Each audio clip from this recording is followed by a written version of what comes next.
சின்ன மருமகள்ல அடுத்து என்ன நடக்க போகுதுன்னு வாங்க பார்க்கலாம். இந்த தீபாவளியில போஸ் சிக்குனா நல்லா இருக்கும்னு நினைக்கிறவங்க இந்த வீடியோவை லைக் பண்ணிக்கோங்க. இங்கே ராஜாங்க வீட்டில் பார்த்தா தீபாவளிக்கான ஏற்பாடு தடபுடலாம் நடந்துக்கிட்டு இருக்கு. அப்போதான் ஈஸ்வரி போஸை கூப்பிட்டு, டே போஸு, இந்த தீபாவளி நம்ம நல்லா சிறப்பாக கொண்டாடணும்டா. இந்த வீட்டுக்குள்ளே நீ மறுபடியும் வந்திருக்க, அதை நம்ம ரொம்ப கோலாகலமாக கொண்டாடணும். நல்லா வெடியெல்லாம் வெடித்து வான வேடிக்கையோடைய இந்த தீபாவளி நமக்கு ரொம்ப சிறப்பாக இருக்கணும்டா. நல்ல நிறையா வெடி வாங்கிட்டு வா அப்படின்னு சொல்லிட்டு ஈஸ்வரி சொல்லவும், அதுக்கு என்னம்மா வாங்கிட்டா போச்சு, நமக்கு தெரிஞ்சாலும் நிறையா இருக்குது, நான் போய் வாங்கிட்டு வரேன் அப்படின்னு சொல்லிட்டு போஸு சொல்லவும், போஸும் பார்த்தா இங்கே வெடி வாங்குறதுக்காக ஒரு பெரிய வெடிக்கடைக்கு வந்திருக்காரு. அந்த வெடிக்கடையில் போஸ் நின்று பேசிக்கிட்டு இருக்கிறத போஸுக்கு போன தீபாவளிக்கு நாட்டு வெடி கலந்து கொடுத்த ஒரு ஆள் பார்த்துறாரு. இந்த ஆள் தானே அன்னைக்கு நம்ம கிட்ட நாட்டு வெடி வாங்கிட்டு போனது, இப்போ இந்த ஆள் வெடிக்கடையில் வந்து வெடி வாங்கிக்கிட்டு இருக்காரு அப்படின்னு சொல்லிட்டு அந்த நாட்டு வெடி கொடுத்த ஆள் பார்த்தா போஸ் வெடி வாங்குறத பார்த்துறாரு. இந்த ஆளுனால தான் நம்ம அன்னைக்கு போலீஸ் ஸ்டேஷன் போய் உட்காந்து இந்த ஆள்னால பெரிய பிரச்சனையை சந்திச்சோம். இந்த ஆள் நமக்கு காசு கொடுக்குறேன்னு சொல்லி நமக்கு காசும் கொடுக்கல, அதுக்கான எந்த செட்டில்மெண்ட்டும் பண்ணலை. அதுக்கப்புறம் என்கிட்ட ஒரு வாட்டி கூட இந்த ஆள் ஃபோனில் கூட எந்த தொடர்பும் பண்ணலை.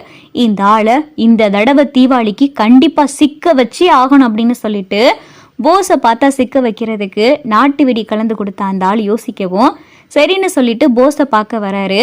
என்னண்ணே எப்படி இருக்கீங்க அப்படின்னு சொல்லிட்டு அந்த ஆளு கேட்கவும், ஆமா நீங்க யார் அப்படின்னு சொல்லி போஸ் கேட்கவும், என்னண்ணே என்னைய பார்த்து இப்படி கேட்டுட்டீங்க, என்ன ஞாபகம் இல்லையா அப்படின்னு சொல்லி அந்த போன வருஷம் வெடி கொடுத்தவர் கேட்கவும், தெரியலையேங்க அப்படின்னு சொல்லி போஸ் சொல்லவும், என்னண்ணே போன வருஷம் நம்ம கிட்ட நாட்டு வெடி வாங்கினீங்களே, உங்களுக்காக நான் கூட ஜெயிலுக்கு போய் உட்காந்தேனே, என்னண்ணே என்னை இப்படி மறந்துட்டீங்களே அப்படின்னு சொல்லிட்டு அந்த நாட்டு வெடி கொடுத்தவர் சொல்லவும், ஓ நீங்களா எப்படி இருக்கீங்க அப்படின்னு சொல்லி போசி கேட்கவும், நல்லா இருக்கேன், என்னண்ணே வெடிக்கடை பக்கமா வந்திருக்கீங்க, இந்த வருஷம் தீபாவளிக்கு வெடி வாங்க வந்திருக்கீங்களா அப்படின்னு சொல்லிட்டு அந்த நாட்டு வெடி கொடுத்தவர் கேட்கவும், ஆமா அப்படின்னு சொல்லி போஸ் சொல்லவும், என்னண்ணே நம்ம கிட்ட ரகரகமா வெடி இருக்கு, அத்தனையும் குறைஞ்ச விலைக்கு நான் தரேன், நீங்க எதிர்பார்க்காததை விட பயங்கரமான வெடியெல்லாம் இருக்கு, வாங்க அப்படின்னு சொல்லிட்டு அந்த நாட்டு வெடி கொடுத்தவர் சொல்லவும், உடனே போஸ், பரவாயில்ல நிறையா வெரைட்டியான வெடியெல்லாம் வச்சுருக்கீங்களா அப்படின்னு சொல்லி போஸும் கேட்கவும், ஆமாண்ணே நீங்கள் கடைக்கு வாங்க அப்படின்னு சொல்லி அந்த நாட்டு வெடி கொடுத்தவர் பார்த்தா போஸை கடைக்கு கூட்டிகிட்டு போயிடுறாரு. என்னைய வாடா நீ ஜெயிலில் உட்கார வச்ச, இந்த தடவை உன்னைய நான் ஜெயிலில் உட்கார வைக்கிறேன்டா, இல்லை உன்னையவே உரு தெரியாமல் அழிக்கிறேன்டா அப்படின்னு சொல்லிட்டு அந்த நாட்டு வெடி கொடுத்தவர் பார்த்தா அவர் கொடுத்த வெடியில் எக்கச்சக்கமான நாட்டு வெடியை பார்த்தா கலந்து வச்சுறாரு.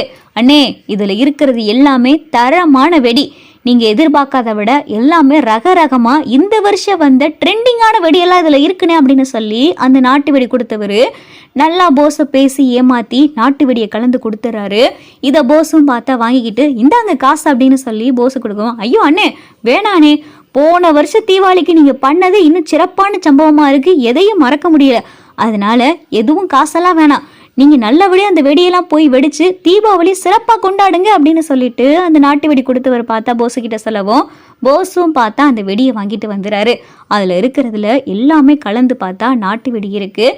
இது தெரியாமல் பார்த்தா சாவித்திரி, ஈஸ்வரி, தாமரை, சித்ரான்னு சொல்லி அந்த வெடியை பார்த்ததும், டே போஸு என்னடா இம்புட்டு பெரிய பாக்ஸில் வெடியை வாங்கிட்டு வந்திருக்க அப்படின்னு சொல்லி ஈஸ்வரி கேட்கவும், நீ தானம்மா சொன்ன இந்த வருஷம் தீபாவளியை சிறப்பாக கொண்டாடன்னு, அதனால தான் எல்லாமே நமக்கு தெரிஞ்சவர்கிட்ட இந்த வருஷத்துக்கான ட்ரெண்டிங்கான வெடியெல்லாம் வாங்கியிருக்கேன், போய் வெடிச்சு உனக்கு என்னெல்லாம் தோணுதோ வெடிச்சு கொண்டாடு அப்படின்னு சொல்லிட்டு போஸும் சொல்லவும், அந்த வெடிகளெல்லாம் பார்த்தா எடுத்துக்கிட்டு சாவித்திரி, தாமரை, ஈஸ்வரி, சித்ரா எல்லாம் வெடி வெடிக்க கிளம்பிடுறாங்க. அதில் இருக்கிற வெடியை பார்த்தா ஈஸ்வரி எடுத்து வச்சு வெடிக்கவும், அதில் இருக்கிற நாட்டு வெடி வெடிச்சு ஈஸ்வரியோடைய முகமே பார்த்தா வெடியால் மொத்தமாக முகமே கருகி போன மாதிரி ஆயிடுது. வெடி டம்முன்னு வெடிக்கவும் ஈஸ்வரி பார்த்தா ஒரு ஓரமாக பறந்து போய் கீழே விழுகவும், ஈஸ்வரி வெடிச்ச சத்தத்தில் பார்த்தா எல்லாரும் பதறி அடிச்சு ஓடியாராங்க. இது என்ன வெடி வெடிச்ச சத்தம் மாதிரி இல்லையே, பெரிய பாம்பு வெடிச்ச மாதிரி இல்லை இருக்கு அப்படின்னு சொல்லிட்டு எல்லாரும் வீட்டிலேருந்து ஓடியாராங்க. வந்து பார்த்தா ஈஸ்வரி வெடியை வெடிச்சு தூக்கி போய் ஒரு இடத்துல விழுகவும் எல்லாரும் பயந்து போய் ஓடியாராங்க. மா என்னமாச்சுமா, அம்மா என்னாச்சு அப்படின்னு சொல்லிட்டு போஸ் பார்த்தா பதறவும், சித்ரா, ஈஸ்வரி, தாமரை எல்லாம் பார்த்தா பதறதுங்க. இந்த சத்தத்தை கேட்டுட்டு உள்ள இருந்த ராஜாங்கம், அப்பத்தா, மோகனா எல்லாரும் வராங்க. ஐயோ ஆத்தாடி, யாருக்கு என்ன ஆச்சு, சத்தம் இம்புட்டு பெருசா இருந்துச்சு அப்படின்னு சொல்லி அப்பத்தா வேகமா வரவும், அங்கே தமிழ்செல்வி நிக்கிறத பார்த்துட்டு, அடியே தமிழ், உனக்கு ஒண்ணும் இல்லையா அப்படின்னு சொல்லி அப்பத்தா கேட்கவும், ஐயோ அம்மாச்சி எனக்கெல்லாம் ஒண்ணும் இல்லை, ஈஸ்வரி அத்தைக்கு தான் என்னமோ ஆயிருச்சு, அவங்க தான் வெடி வெடிச்சுக்கிட்டு இருந்தாங்க அப்படின்னு சொல்லி தமிழ் சொல்லவும், இங்க ஈஸ்வரி முகமெல்லாம் பார்த்தா இங்க அடிபட்டு முகமே ஒரு பக்கம் நல்லா கருகி போன மாதிரி ஆகிருது. வெடி வெடிச்சதுல ஈஸ்வரி முகம் பார்த்தா சதஞ்சு போயிருது. ஈஸ்வரியை தூக்கிக்கிட்டு ஆஸ்பத்திரிக்கு போறாங்க. அங்கே போய் ஆஸ்பத்திரியில ஈஸ்வரி அட்மிட் பண்ணி ஈஸ்வரிக்கு ட்ரீட்மெண்ட்டும் நடந்துகிட்டு இருக்கு.